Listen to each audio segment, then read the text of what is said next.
1964, a Japanese astrophysicist was 100% sure that a massive sun flare of such proportions would hit the Earth that it would in fact die, that it would be burnt to a crisp. He was so sure of it that he staked his entire reputation on it and swore by it. When it did not happen the next day as he had foreseen, he in fact committed suicide because he felt that he had totally dishonored himself. What had actually happened at that time is that the Earth had gone into an ascension right before the sun flare was set to occur. And when this happened, it lifted the Earth into a whole new future, a whole new reality, and it wasn't available even when the sun flare did happen. Then, in 2007, yet again, a major sun flare happened. The sun now had also ascended. This took place during my visit to the sun, which is described in Secrets of the Hidden Realms. The sun's realms were called the Gates of Arulu. And when I went there, I stayed there for a week, to the hollow chambers inside the sun at a higher dimension. It's not a furnace of fire. And when I was there, the sun actually ascended as well. So now we were on the same level with the sun. And I believe that this happened around July or August of 2005. Yet again, in 2007, a major sun flare took place. From the shock of the sun flare, the Earth was jolted back into ego identification. And so it fell out of that realm, which indeed, up until 2007, it was plagued by the shadows of the spirit gods. And it fell completely out of it, and all of a sudden, the work I was doing was so much easier because we weren't surrounded by them. And what had happened is, from the shock of being invaded by the sun's flare, the Earth went back into expanded awareness. From expanded awareness into contracted awareness. In contracted awareness, it is in life. We have said that we can go around a triad: life, death, ascension. We can't stay in any one of these corners. It's a fishbowl. You just keep going around and around as long as you have these. Well, it went to the next level, which is life. Since 2007, we have had nothing else like the major sun flare that occurred at that time. And in fact, whereas prior to that, I had heard a lot from my students in the classes about the increase in solar activity. Now, I have not done research on these things, but I would imagine that since 2007, when that big solar flare happened, that it would have tremendously made the solar activity less. Solar activity happens when it is time to go from life to death, from death to ascension, back to life, back to ascension, back to death, wherever it is we're heading.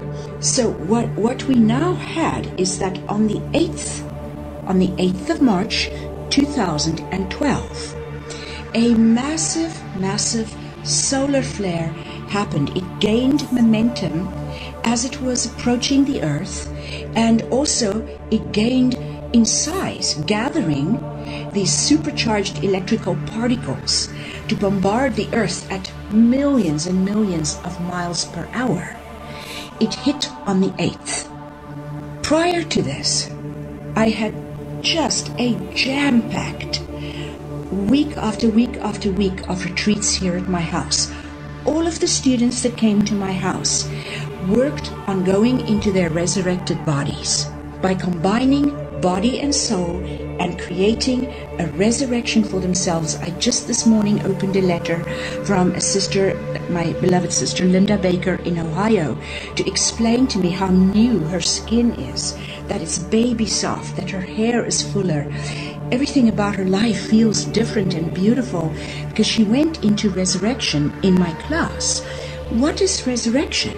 Resurrection is the oneness that I've been speaking about. It's when you bring your body with you and you go to the great soul level, the reality that is beyond the reality of physicality, and you combine the two as one. Your body and your soul level, the cosmic body and the cosmic soul level, combine as one. That is what we say, going into oneness. But what it really is a resurrected body. That body has two stages to it.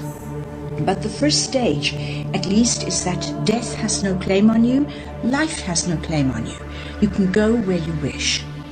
So we have been working and finally, about a week and a half or 2 weeks ago, the physical gods moved into a resurrected state and the cosmos came behind them. I have been working unbelievable hours, trying to get all the sigils done, everything about the male and female god archetypes as we've been studying on Walking with the Seer, all of it done. Because it's in combining these that we create a resurrected being and a resurrected cosmos. Because if we had not, on time, gotten the cosmic body and the earth's body by getting enough of the masters into a resurrected status, which is the oneness, if we had not managed to do that, the earth would have died on the 8th of March 2012. Now, days before this, I began to receive incredible disturbances in the house in the form of 2 dragon ghosts who were slashing with their tails things off of tables, things were falling off of shelves. My little 13-year-old now was very upset by this, and she and I had to talk everything through, but there was a great deal of disturbance in the house. They were wanting to give me something, and what it is a map. And for those of you that have studied the 300 Atlantean angels, you would remember the Menerech, that which made the veil between the angels of the black light and the angels of the white light. The veil between them had a very specific design, and it's like this except multiple times bigger. And it has arcs and it has circles, 75 circles that it combines. And this is with 75 wheels that have 75 names. It is the map to clearing the nervous system so that it can access the oneness that it has moved into, because it's moved into the soul level. So it should have the ability to see black light and black frequency. The blood of the physical body has iron. Hemoglobulin carries the iron in the blood. That's why it's red. But a resurrected body has gold and copper and it has iron to enable it to access beyond a matrix and to be able to interpret. So they gave me this map, and on the morning of the 8th, I started to draw it and I started to write down. I only did one of the wheels, but then I started to write down the 75 names of the different wheels. I had to take my daughter to the orthodontist, but as we went, it's about an hour and a half there, hour and a half back, I was writing as fast as I can. I finally finished the 75 names just as we pulled into my driveway. They had said, the dragons, to me, that it would hit in the morning and that it would affect the North Countries the worst. It hit in full force about 7 to 8 Pacific Standard Time. Had we not had this map and activated it by proxy, it would have not gone well for humanity. They would have lost their memory entirely. As it is, much of the memory from the rocks and old patterns held in bones and so on have been removed. It's a new start for us. But that would have been much worse, to the point where we wouldn't remember how to put gas in our car. As I went through this experience last night, I could not remember how to speak English.